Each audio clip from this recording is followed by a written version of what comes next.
Find the perfect ride for you today with the New Year New Ride sales event at Guam Auto Spot. Get behind the wheel of the 2024 Outlander Sport starting at just $22,995 or only $156 per paycheck. Visit GuamAutospot.com or call 671-478-AUTO.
Wendy's new Cajun chicken sandwich. So spicy, it's pica.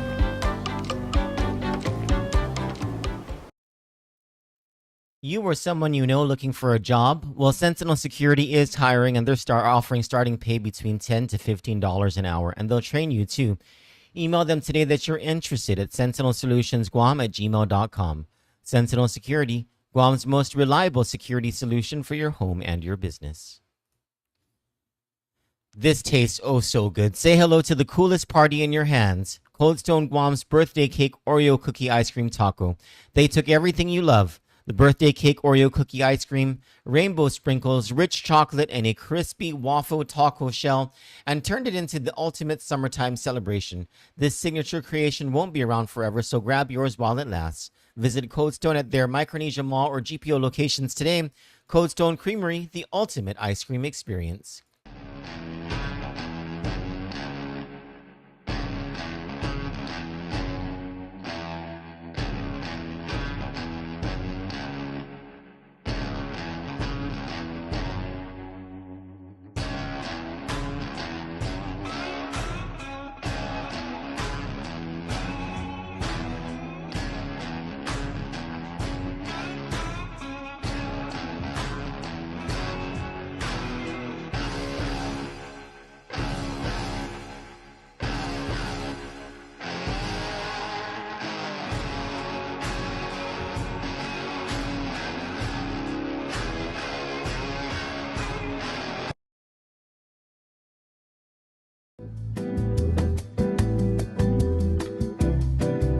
Kandit News is brought to you by 76 Circle K Guam.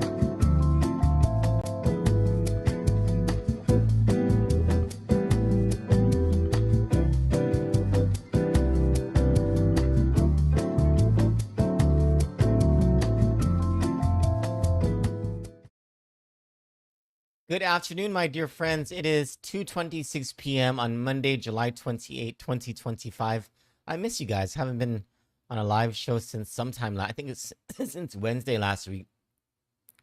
I was a little bit sick. I was a little sick from Wednesday to maybe Friday or something, but I'm better now. I've been very tired. Like, I'm just tired all the time. I'm just always sleeping. I think over the last 3 days, I've slept like 2 of them. I don't know why. I'm tired. I don't think I'm not like mentally or emotionally exhausted. I don't think I'm not physically exhausted. I don't know. I'll get my labs done next month as on schedule, and we'll figure it out. Anyway, my name is Troy Torres. Thank you so much for joining me since last week. Actually, it was the 24th. So I think that was Thursday, if I'm not mistaken. Yeah, I'm pretty sure it was Thursday. The Guam Department of Labor issued out a news release, and this was after a series of news stories from us. And I don't know if maybe the other media have asked the same questions of the Department of Labor. Maybe they've received the same tips from witnesses into the Tenorio corruption case investigation who have not, they haven't just claimed, they've showed us the letters. Every time there has been a movement by the federal government against the defendants in the Tenorio corruption case, the Guam Department of Labor sends these notices, these overpayment, repay now notices to, quite coincidentally, the witnesses and victims of the Tenorio corruption case. They did it once in September, right after the August raids. They did it another time, I believe it was December, if I'm not mistaken. And they did it a third time just a couple weeks ago, right after the indictment against Charissa Tenorio, who is the lieutenant governor's sister, and 6 other co-defendants.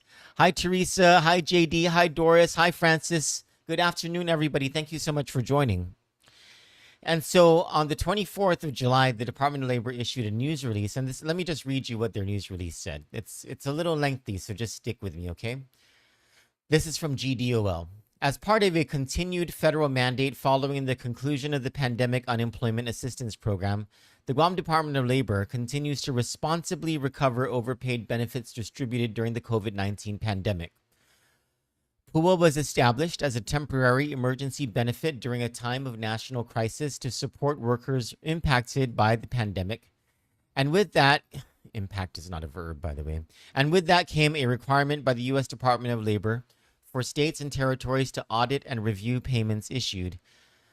As a result, overpayment notices have been going out regularly since 2023 to claimants identified through these audits and system-based reviews.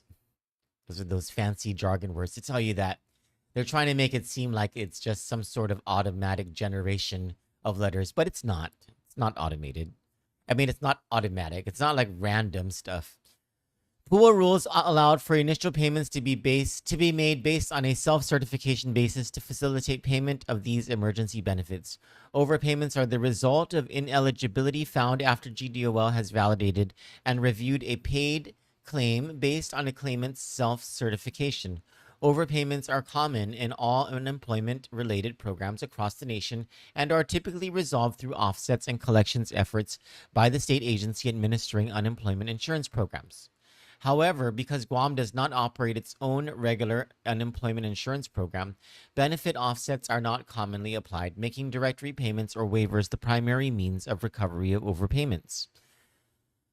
Quote, we have successfully approved more than $5 million for claimants who sought waivers on their overpayments and submitted the necessary documentation, said GDOL Director David Dela Sola, continuing his quote, I'm grateful for the continued support of U.S. DOL and the Secretary of Labor, as well as the Governor and Lieutenant Governor who encouraged us to use every appropriate resource to help our people, end quote.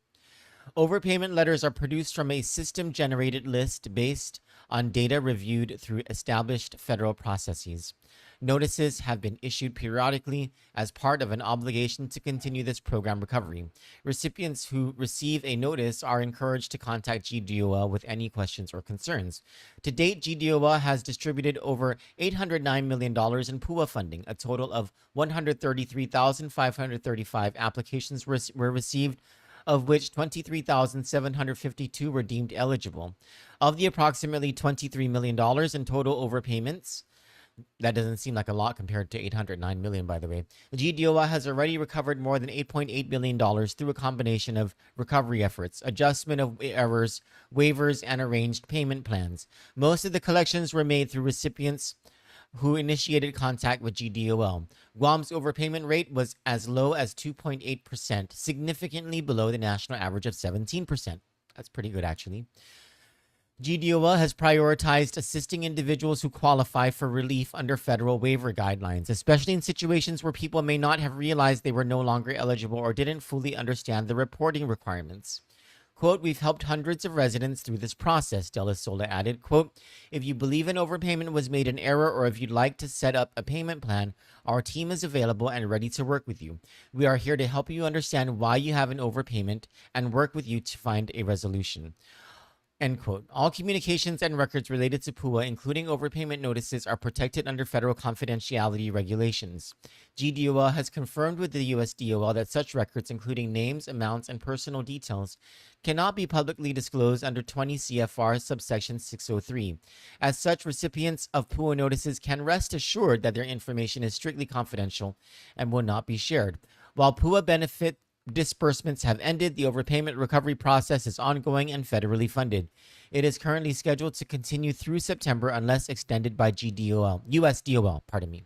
GDOL will remain compliant with these requirements and is committed to administering the program in a fair and transparent manner. Anyone with questions about their notice or who would like to request a review may contact GDOL at 479-5604 or 479-5619. Okay, fine.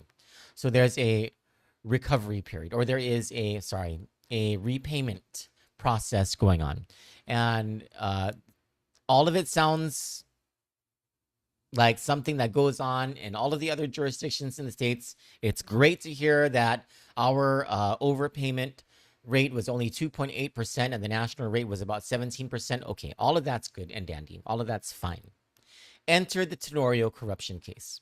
What GDOL is asking us to do is to trust that their process works, that to trust that this automation or this system that they assure us is fair and is compliant and is above reproach, above corruption, is this same system that the federal government in Federal Indictment CR 25-00011 is alleging people within this same administration used to corrupt the system for their own benefit.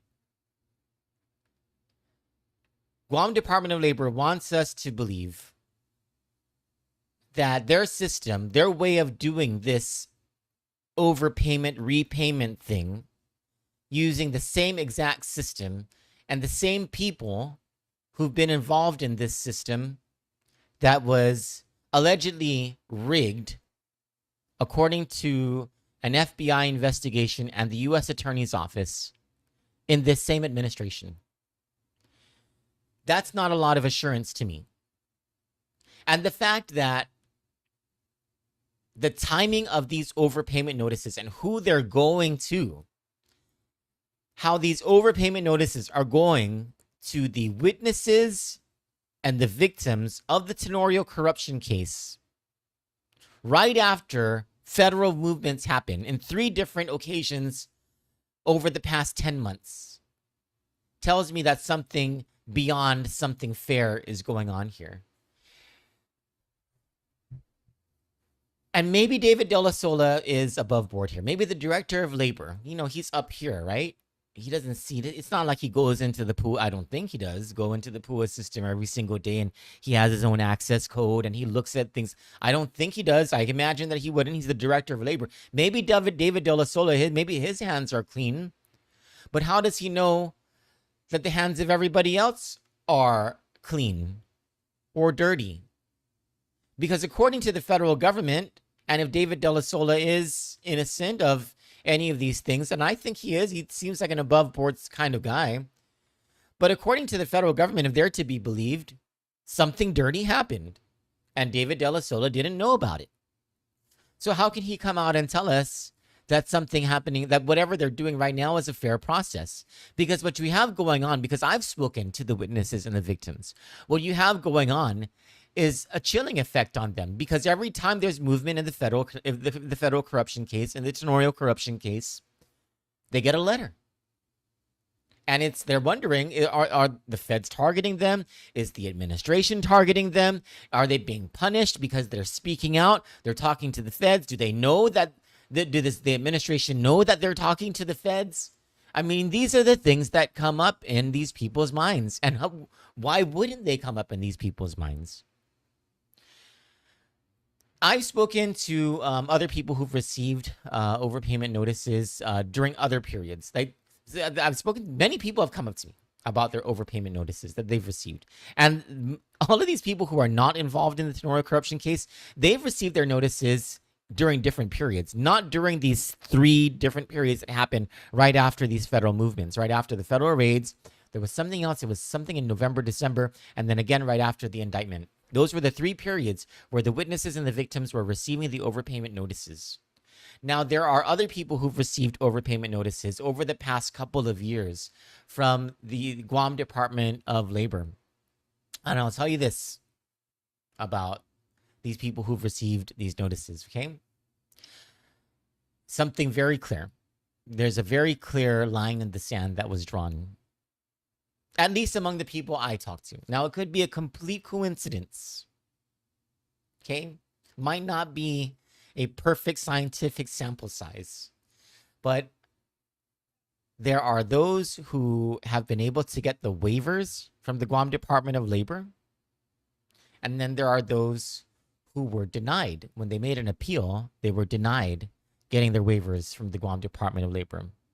And I'll tell you this, the line in the sand is this: those who did get the waiver are somehow connected to the government of Guam, and those who didn't get the waiver have no connections whatsoever to the government of Guam.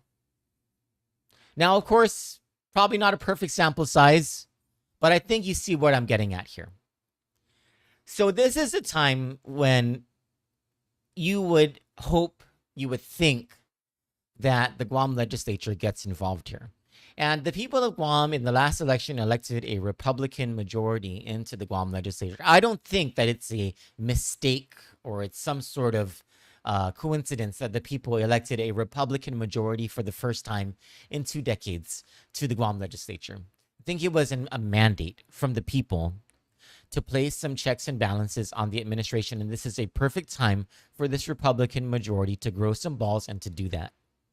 Whoever is in charge of oversight of the Guam Department of Labor needs to take the Guam Department of Labor to task in an oversight hearing, and probably more importantly, in an investigation where they can go behind closed doors, where they can close off hearings and have investigations and demand private information be divulged by the Department of Labor and get to the bottom of these overpayment notices and find out whether this is someone or some people within the Guam Department of Labor or within the administration abusing their power to scare the witnesses in the federal corruption case. I believe the oversight chairman is Senator Jesse Lujan. If I'm not mistaken, it's Senator Jesse Lujan. This is a time for Senator Jesse Lujan, if it is him who is the oversight chairman, to show us some leadership by looking into this matter and not just relying on a news release from the Guam Department of Labor assuring us that there is no funny business going on after the feds have just told us in federal case number 25-00011 that a whole bunch of funny business was going on, and it reaches to the top echelons of the administration. For Kandit News, I'm Troy Torres. God bless you. Have a good afternoon. Pray for me that I get some energy and that I'm not all wiped out all of it. I don't know what's wrong with me. Maybe I'm just tired. I love you all. Have a good day. Bye. We got that dynamite. We got that dynamite. Find the perfect ride for you today with the New Year New Ride sales event at Guam Auto Spot. Get behind the wheel of the 2024 Outlander Sport, starting at just $22,995 or only $156 per paycheck. Visit GuamAutospot.com or call 671-478-AUTO.